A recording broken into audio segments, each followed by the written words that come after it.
There's a whole market beyond tech. Don't let the pessimist convince you that the entire asset class is barren.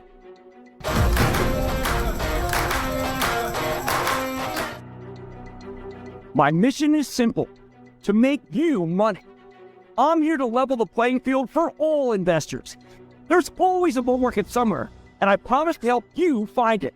Mad Money starts now. Heads you lose, tails you lose.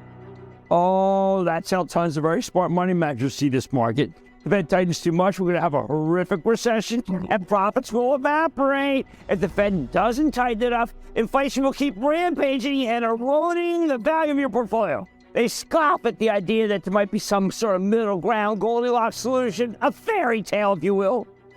They're dubious about days like today, where the Dow gained 92 points, the mighty Dow gained 92 points, the S&P advanced 0.1%, NASDAQ inched up 0.01%. But I'm more focused on playing down some sector C's, because there are a lot of them that could work next year.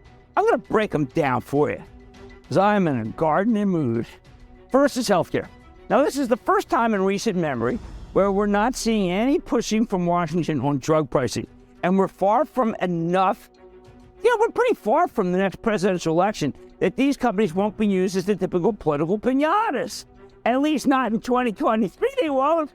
Now, the top-down perma-bears, that may be too nice a name for them, perma-weeds, I don't know. Think I'm trying to find a needle in a haystack, but you know what? Picking quality healthcare stocks isn't like they're looking for a needle in a haystack. It's like shooting fish in a barrel. Maybe even a machine gun. Eli Lilly's got this. Listen, I'm not going to give you one example. Listen to me. I'm giving you one example. Listen. Mounjaro. Not Kilimanjaro. Mounjaro. Get this. This is an obesity drug. At just 15 milligrams, this will give you a 22.5% reduction in weight over a 72-week period, according to one phase 3 study. A reliable weight loss pill. It's like a license to print money. In a couple of weeks, when everyone's making their New Year's resolutions, how many millions of people will swear that they're going to lose 10 pounds? They're going to go crazy for this drug. So it hasn't been approved yet. So I want to let some top-down strategists who's only looking at the bond market, the 2s and the 10s, scare me from owning Eli Lilly. Their biggest issue, can they make enough to meet demand once it's approved? I call that a high-quality problem, which is why it's a big position for the Charitable Trust, of course, which you can follow. Pretty much, I write about this thing every single day for the Investing Club and talk about it, do everything with check marks, other than saying, I want the drug now. Next up, Humana. Humana just had an amazing quarter. Yes, an amazing one. This managed care company had a second-rate Medicare Advantage program last year. If you're on Medicare, you need one of these supplemental plans because lots of doctors don't take Medicare. Hi, I'm Jim Cramer. Do you take Medicare? No. That's how usually it goes when I see a doctor these days. Last year, I had a professional with some real dough screen this stuff for me. And United Health was hands down the winner for a program that made it so I could go see a lot of doctors. But when she came back to me this year, she said, you know what? Humana had changed their tune. They had the best medical advantage business. Holy cow. Who would ever thought that? And who cares, by the way, if the Fed engineers a hard landing for the economy? Humana's not even on the darn airplane. Health insurance is recession-proof. Trust now owns this one, too. An unheard of buy for me. Humana? Then there's Johnson & Johnson. Oh, that's hard to find. J&J. Wow, how did I come up with that one? Who's ever heard of J&J? All right, this stock's been pulled down. It's been in a rut. Pulled down by all those non-pharmaceutical products that don't have much pricing power. Things like Neutrogena or baby powder or Band-Aids. Great name, great database. Lousy growers. So they're kind of like, you know what, they're like radishes. I mean, they're really hard to grow, actually. So J&J is spinning off the consumer division as a separate company that can consolidate a mature industry, while the remainder becomes a high-growth drug and medical device company. Are we supposed to avoid that because the Fed might get it wrong? The bears are confident they'll either overshoot or undershoot, but either of those outcomes is fine if you own the stock of the brothers Johnson. Say you don't like healthcare. Have you considered the trillions of dollars the federal government is throwing at bridges, tunnels, and buildings, regardless if the Fed throws us a severe slowdown? Yeah, it's already banked. Do you know how much steel they're going to need? Nucor's the best steel maker in the country. They're going to be in that mix, and the earnings estimates are way too low.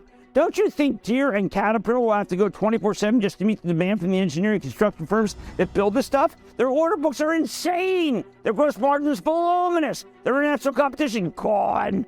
If you bring up all the government spending that's going to hit next year, these strategists will tell you why that's terrible for the economy. Because it's inflationary, and we've already got enough of an inflation problem. That's probably true, but it's totally beside the point here. Even if it's inflationary, it's still good for Nucor, Caterpillar, and Deere. The real inflation is in white-collar America, and that's going to come down in 2023 because we simply won't need as many computer scientists, bankers, lawyers, advertising people, and by the way, yes, even contractors, because housing is going to be hurt by higher rates if the Fed overshoots.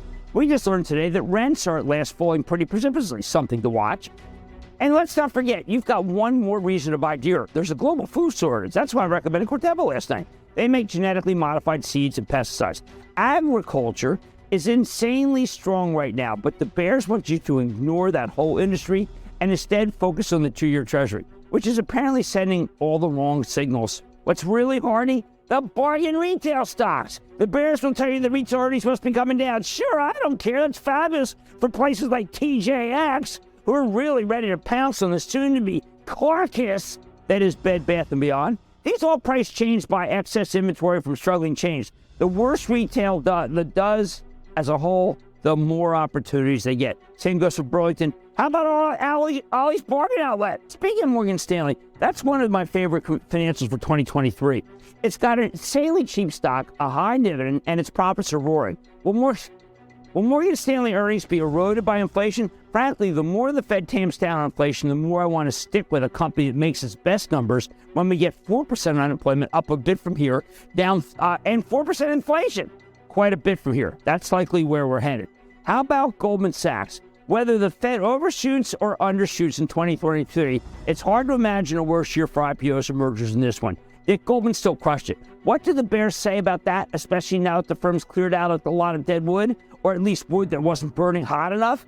We have a tremendous travel boom right now. It's causing an impossible shortage of planes. With only one company fully certified to sell all sorts of commercial aircraft, Airbus. What happens when Boeing gets clearance to sell their full product line?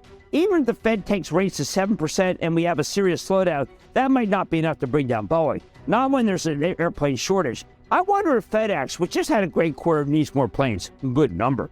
So I see plenty of opportunities for next year. That said, I'm not hopping on the tech bandwagon. I've said over and over again that whether the Fed undershoots or overshoots, tech's likely to be hurt the worst. The bears are absolutely right to scare you away from tech. That garden's coming up empty. It's fallow. It's a gigantic, oversized part of the market still, though. And that's where the pain is going to come from.